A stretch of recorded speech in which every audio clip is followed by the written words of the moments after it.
Hello friends, welcome to Teach Me Study. जैसा कि आपको पता है कि जो हमारी सिक्स्थ क्लास की बुक्स थी वो कंप्लीट हो गई है। तो आज से हम जो सेवन्थ क्लास की बुक है वो स्टार्ट करने जा रहे हैं, जिसका नाम है हमारे अतीत भाग एक। तो जो सिक्स क्लास में हमने जो जो पढ़ा था वो था हमारे प्राचीन इतिहास के बारे में। लेकिन जो ये बुक है यह हमारी जो मध्यकालीन इतिहास है उससे रिलेटेड है। तो हमारा जो मध्यकालीन इतिहास है वो कहाँ से माना जाता है, तो यह 700 से लेके 1750। तो इस प्रकार हम इन 1000 वर्षों को ही इस बुक में पढ़ेंगे। तो फ्रेंड्स, आज हम इस बुक का फर्स्ट चैप्टर पढ़ेंगे, जिसका नाम है हजारों वर्षों के दौरान हुए परिवर्तनों की पड़ताल।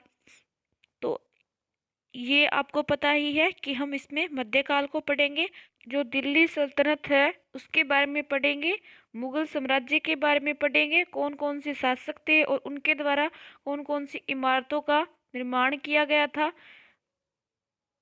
कौन कौन से नए जो राजा हुए थे उनके द्वारा कौन कौन से विशाल साम्राज्यों की स्थापना की गई थी। इस प्रकार इस बुक में हम यह सब चीज़ें पढ़ेंगे।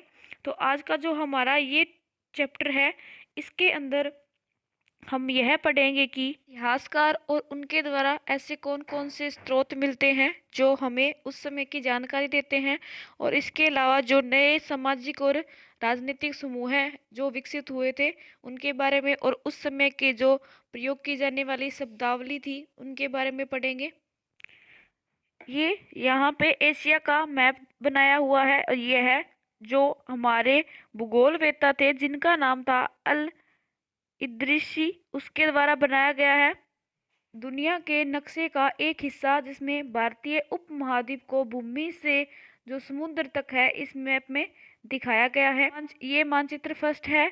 तो यह अल इद्रिसी ने 1154 में बनाया था, और यह उसके द्वारा बनाया गया दुनिया के सबसे बड़े मानचित्र का एक हिस्सा है और भारतीय उपमहाद्वीप को दर्शाता है। जो अल इद्रिसी के द्वारा मैप बनाया गया था उसमें जो दक्षिणी भारत है वह उस जगह है जहाँ पर हम आज उत्तर भारत को ढूंढते हैं, और इसके अलावा जो श्रीलंका है उसको भी ऊपर की तरफ ही दिखाया गया है। और यहाँ पे जो मैप में जितने भी जगहों के नाम मिलते हैं वह सब अरबी भाषा में मिलते हैं। जैसे कि इसमें जो उत्तर प्रदेश है उसको कन्नौज कहा गया है। अब हम मानचित्र सेकंड देखेंगे। जो मानचित्र सेकंड है वो फ्रांसीसी मानचित्रकार ने 1720 में बनाया था। 18वीं सदी के आरंभ में विलोम द लिस्ले ने एटलस नुओ के अनुसार यह उपमहाद्वीप है। यह यहाँ पे उसने भारतीय उपमहाद्वीप को दर्शाया है। यहाँ पे इसको क्लियरली दिख रहा है कि ये भारतीय उपमहाद्वीप है, लेकिन जो अल इद्रिसी का था वहाँ पे इतना सही तरह से हमें दिखाई नहीं दे रहा था। ये वाला मैप था उससे यह 600 वर्ष के बाद में बनाया गया था, और इस मैप के द्वारा हमें विशेषकर तटीय इलाकों के बारे में ज़्यादातर जानकारी प्राप्त होती है। यूरोप के नाविक और व्यापारी अपनी समुद्री यात्रा के लिए इस नक्शे का इस्तेमाल किया करते थे। हम पढ़ेंगे नई और पुरानी शब्दावली के बारे में। जैसे कि इसमें एक एग्जाम्पल दिया हुआ है कि ऐतिहासिक अभिलेख कई तरह की भाषाओं में मिलते हैं, और ये भाषाएं भी समय समय के साथ बहुत बदलती है। उदाहरण के लिए मध्य युग की जो फारसी भाषा थी वह जो आधुनिक फारसी है उससे बहुत ही अलग थी, और यह भिन्नता सिर्फ व्याकरण और शब्द भंडार में ही नहीं थी बल्कि इसके अर्थ में भी बिल्कुल ही परिवर्तन हो गया था। नेक्स्ट एग्जाम्पल है हिंदुस्तान का दिया हुआ है। आज तो हम इसे जैसे कि भारत का पुराना नाम मानते हैं, लेकिन उस समय यह भारत का नाम नहीं होता था। इतिहासकार थे 13वीं सदी में, जब फारसी के इतिहासकार थे मिनहाज ए सिराज ने हिंदुस्तान शब्द का प्रयोग किसके लिए किया था, तो उसका आशय यह था कि जो हिंदुस्तान शब्द है वह क्या है कि जो पंजाब हरियाणा और गंगा यमुना के बीच में स्थित इलाकों से था। मतलब आज तो हम जिसे भारत बोलते हैं, भारत का नाम हिंदुस्तान बोलते हैं, लेकिन उस समय जब जो पंजाब हरियाणा और गंगा के यमुना के बीच में दोआब का जो क्षेत्र होता था उस समय के जो उस क्षेत्र को हिंदुस्तान कहा जाता था। के विपरीत क्या हुआ था कि जो 16वीं सदी में बाबर हुआ था उसने हिंदुस्तान शब्द का प्रयोग है वह इस उपमहाद्वीप के जो भूगोल पशु पक्षियों और यहाँ के निवासियों की संस्कृति का वर्णन करने के लिए किया गया था। और यह प्रयोग 14वीं सदी के जो कवि थे अमीर खुसरो के द्वारा भी प्रयुक्त किया गया था। और यह प्रयुक्त शब्द हिंद के कुछ समान ही होता था, लेकिन जो भारत है, भारत को भौगोलिक और सांस्कृतिक सतह के रूप में पहचाना जा रहा था। नेक्स्ट एग्जाम्पल में दिया हुआ है विदेशी। तो उस समय में लोग क्या करते थे, जो भी व्यक्ति उनका जानकार नहीं होता था उसको वो विदेशी मान लेते थे, चाहे वो एक गांव से दूसरे गांव में अगर आता था, अगर वो उनकी जान पहचान का नहीं है तो वह विदेशी कहलाता था। इस प्रकार जो आदिवासी लोग थे जो जंगलों से गांव में आते थे उनको भी विदेशी मान लिया जाता था। लेकिन आजकल हम जो विदेशी शब्द है यह उसके लिए प्रयोग करते हैं जो भारतीय ही न हो, जो कि बाहर देशों से आए हुए होते हैं, उनके लिए विदेशी प्रयोग किया जाता है। हमारे लिए आज इसका अर्थ है ऐसा व्यक्ति जो भारतीय न हो। लेकिन मध्य युग में क्या हुआ करता था कि गांव में आने वाला कोई भी अनजान व्यक्ति जो उस समाज या संस्कृति का अंग हो वह भी विदेशी कहलाता था। ऐसे व्यक्ति को हिंदी में परदेशी और फारसी में अजनबी कहा जाता था। इसलिए किसी नगरवासी के लिए भी वनवासी या विदेशी ही होता था। मतलब जो लोग जो जंगल में रहते थे अगर वो भी गांव में आते तो वो उनके लिए विदेशी माने जाते थे। कुछ इतिहासकार उनके द्वारा जो स्रोत लिखे गए हैं उनके बारे में पढ़ेंगे। और यह समय कब से मोटे तौर पर 700 से 1750 ईस्वी तक मान जाता है। जितने भी इतिहासकार होते हैं अगर उनके द्वारा कोई भी जो लेख लिखे गए थे और या फिर उनके जो शासक होते थे उस समय के उनके द्वारा कौन कौन से सिक्के चलाए गए थे, भवन निर्माण की कला, इन सभी का ब्यौरा है वो इतिहासकार रखते थे। तो अब के जो इतिहासकार है वो क्या करते थे, जो पुराने इतिहासकारों द्वारा जितने भी ग्रंथ लिखे गए थे उनको वह अध्ययन करते हैं और उनको आसान भाषा में लिखने का प्रयास करते हैं और इसमें वे कुछ अपनी तरफ से भी फेरबदल करते रहते हैं। और इस युग में क्या होगा, जो प्राचीन युग था उसमें इतनी कागज की भरमार नहीं थी, वहां पे ज्यादातर पांडुलिपियों का प्रयोग किया जाता था, ताड़पत्रों का प्रयोग किया जाता था। लेकिन जो मध्य युग था, मध्य युग में सबसे ज्यादा लिखित सामग्री पाई गई है क्योंकि इस युग में कागज सस्ता हो गया था काफी। तो इस समय के दौरान कागज कर्म से सस्ता हो गया था और बड़े पैमाने पर भी उपलब्ध होने लगा था। लोग धर्म ग्रंथों, शासकों के वृत्तांत, संतों के लेखन, उपदेश, अर्जियां, अदालतों के दस्तावेज, हिसाब, करों के खाते आदि लिखने में इसका प्रयोग करने लगे थे। धनी व्यक्ति, शासक, जन, मठ, मंदिर पांडुलिपियां एकत्रित किया करते थे। इन पांडुलिपियों को पुस्तकालयों तथा अभिलेखागारों में रखा जाता था और इन पांडुलिपियों तथा दस्तावेजों से इतिहासकारों को बहुत सारी और विस्तृत जानकारी मिलती है। लेकिन इनका उपयोग था वो कठिन हुआ करता था। जो लिपिक होते थे, जो हाथ से लिखते थे, वो या नकलविश हाथ से ही पांडुलिपियों की प्रतिकृति जो बनाया करते थे। अभिलेखागार क्या होते हैं, तो ऐसा स्थान जहाँ पे दस्तावेजों और पांडुलिपियों को संग्रहित किया जाता है। मतलब एक ऐसा स्थान जहाँ पे जितने भी उसके दस्तावेज होते थे उस समय में और जो पांडुलिपियाँ जो इतिहासकारों के द्वारा तैयार की जाती थी उन सभी को वहाँ पर रखा जाता था। आज सभी राष्ट्रीय और राज्य सरकारों के अभिलेखागार होते हैं जहाँ वे अपने तमाम पुराने सरकारी अभिलेख और लेन देन और ब्यूरो का रिकॉर्ड रखते हैं। यहाँ पे ये दो प्रकार की लिपियां दी हुई है उस समय की। तो जो ये लिपि है यह है नस्तलीक लिपि और ये इस साइड वाली है सीकस्त लिपि। तो जो यह लिपि होती थी यह काफी विस्तृत होती थी, सघन होती थी, संक्षिप्त होती थी। इसको पढ़ना काफी आसान हो जाता था जबकि इसको पढ़ना बहुत ही मुश्किल हुआ करता था। इसलिए ज्यादातर जो इतिहासकार थे वो इस प्रकार की शैलियों का धीरे धीरे प्रयोग करने लगे थे। जैसे कि मान लो हम किसी की नकल करके अगर कुछ भी लिखते हैं तो अगर उसकी कुछ भी समझ में अगर हमें नहीं आता है तो हम क्या करते हैं, उस अक्षर की जगह हम अपनी तरफ से उसमें कुछ लिख देते हैं। तो इस प्रकार जो इतिहासकार थे उनके द्वारा जब मूल ग्रंथ की प्रतिलिपियों को छापा जाता था तो वो क्या करते थे, थोड़ा बहुत अपनी तरफ से ही फेरबदल उसके अंदर कर देते थे, जिससे वो आज तक हमें कोई भी मूल प्रतिलिपि किसी की प्राप्त नहीं हुई है। प्रतिलिपियां बनाते हुए लिपिक छोटे मोटे फेरबदल करते चलते थे। सदी दर सदी प्रतिलिपियों की भी प्रतिलिपियां बनती रही। अंततः एक ही मूल ग्रंथ की भिन्न भिन्न प्रतिलिपियां एक दूसरे से बहुत ही अलग हो गई। इतिहासकारों को एक ही ग्रंथ की विभिन्न प्रतिलिपियों का अध्ययन करना पड़ा था। कई बार क्या होता था कि जो लेखक के द्वारा कोई प्रतिलिपि लिखी जाती तो वह खुद ही उसके अंदर कुछ दिनों के बाद या कुछ सालों के बाद खुद ही उसमें परिवर्तन कर देता था। इसी प्रकार एक एग्जाम्पल लेते हैं हम जियाउद्दीन बर्नी, जो कि 14वीं सदी के इतिहासकार थे। उन्होंने अपना वृत्तांत लिखा था पहली बार 356 में, लेकिन उसके 2 वर्ष के बाद उन्होंने उसमें भी संशोधन कर दिया था। और लेकिन जो 1971 तक इतिहासकारों ने पहली बार वाले वृत्तांत की जानकारी ही नहीं थी, और पुस्तकालयों के जो विशाल संग्रह होते थे वहाँ पे यह मूल जो ग्रंथ होते थे यह दब गए थे। नए और सामाजिक और राजनीतिक समूहों का उदय हो गया था 700 और 1700 के बीच में। तो इसमें नए नए यंत्रों और शस्त्रों का प्रयोग किया जाने लगा था, और तमाम नई प्रौद्योगिकियां हैं वो विकसित हो गई थी। और फसलों में नए नए फसलों को बीजने या फिर काटने के लिए नए नए साधनों का प्रयोग होने लग गया था। तो इस प्रकार इसमें नई प्रौद्योगिकी के दर्शन होते हैं, जिसमें सिंचाई में रहट, कताई में चरखे और युद्ध में आग्नेय शस्त्र यानी कि जो बारूद वाले हथियार होते थे उनका प्रयोग किया जाने लगा था। और इस उपमहाद्वीप में नई तरह का खान पान भी आया, जैसे कि आलू, मक्का, मिर्च, चाय और कॉफ़ी। ये तमाम जो परिवर्तन होते थे यह नई प्रौद्योगिकियां और फसलें उन लोगों के साथ आए थे तो नए विचार भी लेकर आए थे। यह काल आर्थिक, राजनीतिक, सामाजिक, सांस्कृतिक परिवर्तनों वाला काल रहा था। वे लोगों को अपार संपदा और जो उनका भाग्य था उनको बढ़ाने की जो संभावनाएं काफी ज्यादा मौजूद हो गई थी, इसलिए वह अवसर की तलाश में एक स्थान से दूसरे स्थान पर जाना अधिक हो गया था उनका।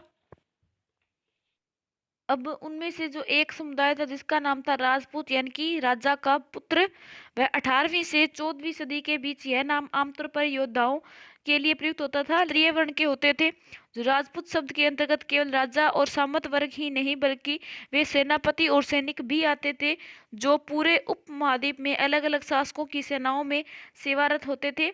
जो कवि और चारण राजपूत थे उनकी जो आचार संहिता प्रबल पराक्रम और स्वामी भक्ति का गुणगान करते थे। और इस युग में राजनीतिक दृष्टि से महत्व हासिल करने के अवसरों का लाभ प्राय किसको मिला था? मराठा को, सिख को, जाट को, अहोम को, और जो कायस्थ होते थे यानी कि जो मुख्य उनके लिपिक और मुंशियों को मिला था। यहाँ पे जंगलों की कटाई हो रही थी, इसलिए लोगों को एक स्थान से दूसरे स्थान पर जाना पड़ा था, और कुछ मजबूर होकर गए थे, पर्यायवास में परिवर्तन के कारण गए थे। तो इन पर्यायवासों को क्या कहा जाता है कि पर्यायवास से इसका तात्पर्य क्या है कि किसी भी क्षेत्र के पर्यावरण और वहाँ के रहने वालों की सामाजिक और आर्थिक जीवन शैली से है। मान लो यहाँ पे उन बंदों की अलग अलग थी, जो उनकी शैली होती थी, जीवन शैली होती थी, जैसी भी वो अलग होती थी, लेकिन अगर उन्हें दूसरे स्थान पर जाना पड़ता था तो वहाँ के उसके समाज के हिसाब से उनको खुद को ढालना पड़ता था। तो इस प्रकार उनके लिए यह काफी मुश्किल भरा समय था। इस प्रकार कुछ नए कृषकों के समूह उत्पन्न हुए, जैसे क्षत्रिय बाजार मुखियाओं, पुजारियों, मठों और मंदिरों से प्रभावित होने लगे थे। वे बड़े और जटिल समाजों के अंग भी बन गए थे, उन्हें कर भी चुकाना पड़ता था। जो मालिक वर्ग होता था उनको बेगार भी करनी पड़ती थी।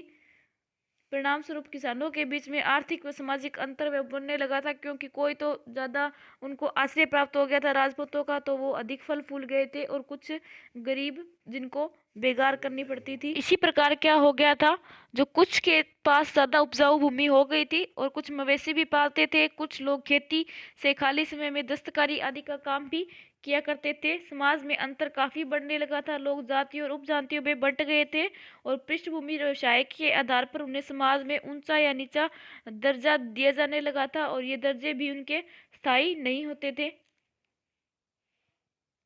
हमारी नेक्स्ट हेडलाइन है जाति पंचायत।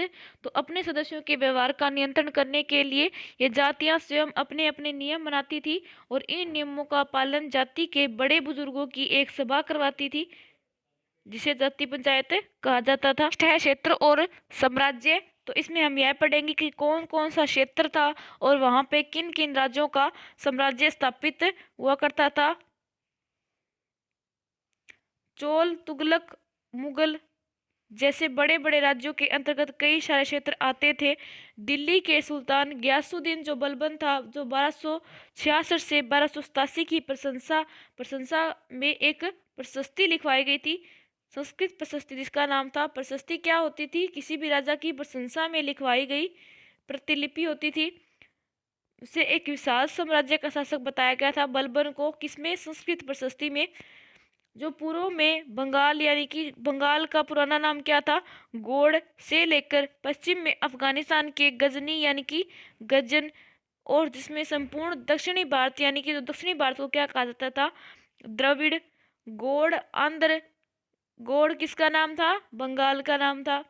आंध्र, केरल, कर्नाटक, महाराष्ट्र, गुजरात आदि भिन्न भिन्न क्षेत्रों के लोग उसकी सेना के आगे पलायन कर जाते थे। भाषा और क्षेत्र के बारे में पढ़ेंगे। सन 1318 में जो कवि अमीर खुसरो है ने इस बात पर गौर किया था कि इस देश के हर क्षेत्र की एक अलग भाषा है। सिंधी, लाहौरी, काश्मीरी, द्वार समुद्री यानी कि जो दक्षिणी कर्नाटक में बोल जाती थी, तेलंगानी जो कि आंध्र प्रदेश में बोल जाती थी, गुजरी जो गुजरात में, मैबारी जो तमिलनाडु में, गोड़ी जो कि बंगाल में, अवधी जो पूर्वी उत्तर प्रदेश होता था उसमें, और हिंदवी दिल्ली के आसपास के क्षेत्रों में। अमीर खुसरो ने आगे बतलाया है कि इन भाषाओं के विपरीत एक भाषा संस्कृत भी हुआ करती थी जो सिर्फ केवल ब्राह्मण जानते थे। आम जनता इनका प्रयोग भी नहीं करती थी और वो इनको समझती भी नहीं थी। सन 700 तक कई क्षेत्रों के अपने अपने भौगोलिक आयाम तय हो चुके थे और उनकी अपनी भाषा और सांस्कृतिक विशेषताएं जो स्पष्ट हो गई थी। कभी कभी क्या होता था, चोल और जो खलजी, तुगलक और मुगल है वह अपना विशाल साम्राज्य स्थापित कर लेते थे, लेकिन इनका जो साम्राज्य था वह अधिक दिनों तक या फिर अधिक सालों तक टिका नहीं रहता था। वो उस पर आक्रमण कर देता था, वो उस पर आक्रमण कर लेता था, जिसकी वजह से इनका साम्राज्य है वह कभी सफल नहीं हो पाया था, जो समान रूप से स्थिर नहीं हो पाए थे। जब 18वीं सदी में मुगल वंश का पतन हो गया था तो उसके बाद क्या हुआ था, जो क्षेत्रीय राज्य होते थे वह फिर से उभरने लगे थे। अब है नए और पुराने कुछ धर्म थे, तो उस समय क्या होता था, नए देवी देवताओं की पूजा होने लगी थी, जो मंदिरों का निर्माण भी राजाओं के द्वारा किया जाता था। और जो ब्राह्मण होते थे उनको जो वहाँ के राजा होते थे वह एक संरक्षक के रूप में कार्य करते थे। इस प्रकार जो ब्राह्मण होते थे उनका जो महत्व है, उनकी सत्ता है वह काफ़ी बढ़ गई थी। धार्मिक परंपराओं में कई बड़े परिवर्तन आए थे। दैनिक देवताओं में लोगों की आस्था कभी कभी बिल्कुल ही व्यक्तिगत स्तर पर होती थी, मगर आमतौर पर इस आस्था का स्वरूप सामूहिक होता था।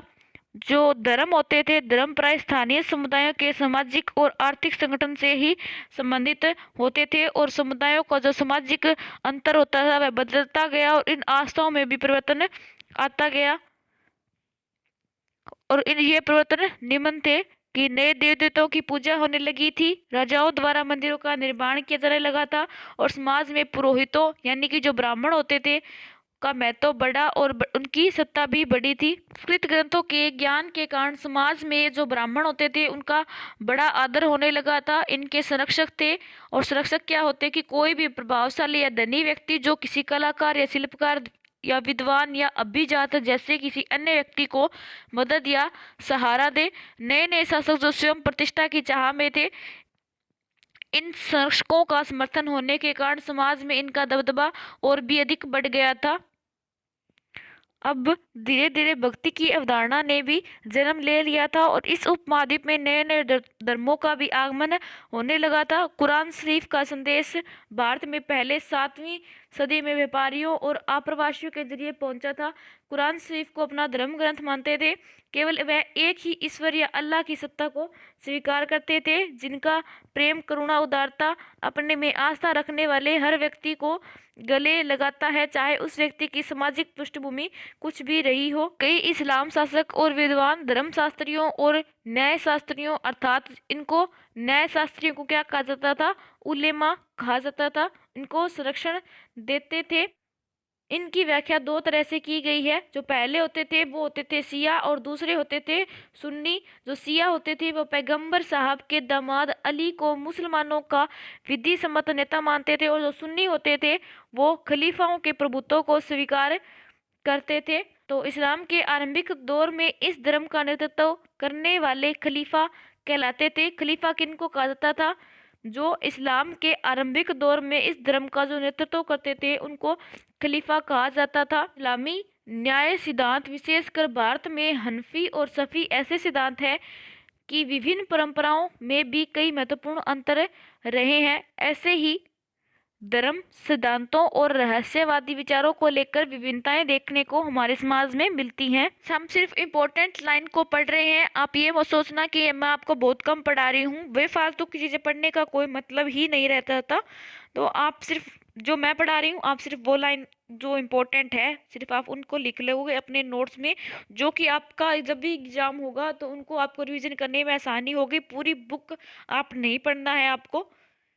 तो नेक्स्ट है हमारा समय और इतिहासकार के कालखंडों पर विचार में सामाजिक आर्थिक संगठन में आने वाले परिवर्तनों को झलकाता या फिर दिखलाता है कि विचारों और विश्वासों में कितना स्थायित्व रहा और कितना परिवर्तन आया है। जो 19वीं सदी में अंग्रेज इतिहासकारों ने भारत के इतिहास को 3 युगों में बांटा था। पहला तो था हिंदू, मुस्लिम और ब्रिटिश।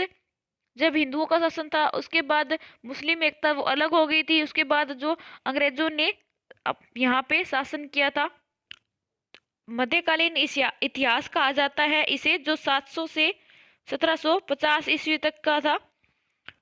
उसमें आपको कृषक समाजों के विस्तार, क्षेत्रीय समाजीय राज्यों के उदय, कभी कभी तो ग्रामवासियों और वनवासियों की कीमत पर प्रधान धर्मों के रूप में हिंदू धर्म, इस्लाम धर्म के विकास और यूरोप से व्यापारी कंपनियों के आगमन के बारे में और विस्तार से जानकारी आपको मिलेगी। वर्षों के दौरान इस उपमहाद्वीप के समाजों में प्राय परिवर्तन आते रहे और कई क्षेत्रों की अर्थव्यवस्था तो इतनी समृद्ध हो गई थी कि उसने यूरोप के व्यापारी या कंपनियों को भी आकर्षित करना प्रारंभ कर दिया था। जो हमारे भारत की जो भिन्न भिन्न भौगोलिक या फिर जो सामाजिक व्यवस्थाएं थी उसको उनके द्वारा ही जो बाहर के जो विदेशी कंपनियां थी वो हमारे भारत के अंदर आई थी।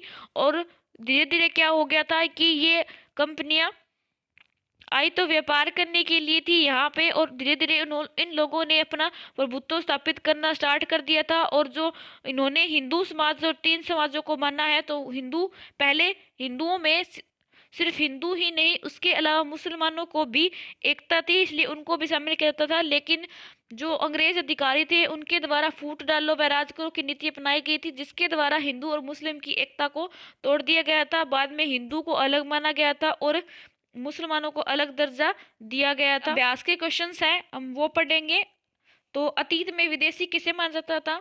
तो जो लोग जानकार नहीं होते थे उन सभी को माना जाता था, चाहे वो दूसरे गांव से आते हों, चाहे वो जंगलों से आते हों, उन सभी को विदेशी मान लिया जाता था। लेकिन आजकल विदेशी किसको मानते हैं हम? जो बाहर देशों से लोग आते हैं उनको विदेशी मानते हैं। नीचे उल्लेखित बातें सही है या गलत है हमें ये बताना है। तो सन 700 के बाद के काल के संबंध में अभिलेख नहीं मिलते हैं, यह बिल्कुल गलत कथन है, क्योंकि 700 के बाद भी अनेक प्रकार के जो अभिलेख हैं वो हमें मिलते हैं। जैसे कि 1356 में जियाउद्दीन बर्नी थे, उनके द्वारा अभिलेख लिखे गए थे। उनके बाद भी अनेक इतिहासकार हुए थे जिन्होंने अनेक प्रकार के अभिलेख लिखे थे। इस काल के दौरान मराठों ने अपने राजनीतिक महत्व की स्थापना की थी, यह बिल्कुल सही कथन है। तो इसमें मराठों के अलावा कौन कौन थे? जाट थे, अहोम थे और कायस्थ परिवार के भी थे, जिन्होंने अपनी अपनी राजनीतिक महत्व की स्थापना कर ली थी। नेक्स्ट है, कृषि केंद्रित बस्तियों के विस्तार के साथ साथ कभी कभी वनवासी अपनी जमीन से उखाड़ बाहर कर देते थे, यह भी बिल्कुल सही कथन है, क्योंकि जंगलों को अधिक मात्रा में काटा जा रहा था। तो लोग क्या करते थे, एक स्थान से दूसरे स्थान पर अपनी आजीविका के जो स्थान है वह ढूंढने के लिए चले जाते थे। जो कुछ लोग थे जिनको अपना ही निवास स्थान है वो मजबूर होकर छोड़ना पड़ रहा था।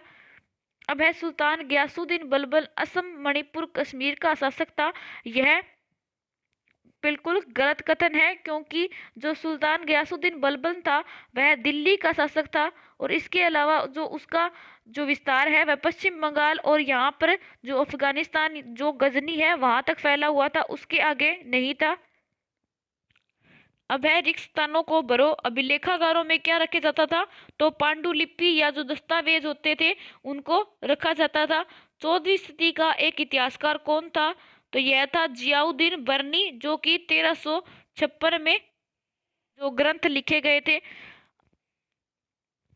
इस उपमहाद्वीप में इस काल के दौरान लाई गई कुछ नई फसलें कौन कौन सी थी? तो ये थी आलू, मक्का, मिर्च, चाय और कॉफी, ये सब चीजें अब बाद में प्रयोग में आने लग गई थी धीरे धीरे। तो फ्रेंड्स, इस प्रकार हमारा ये चैप्टर कंप्लीट हो गया है। आप मेरे को ये बताओगे जो हमारा प्राचीन समय था उसका काल कब से लेकर कब तक माना जाता है। तो फ्रेंड्स, अब मिलते हैं नेक्स्ट वीडियो में।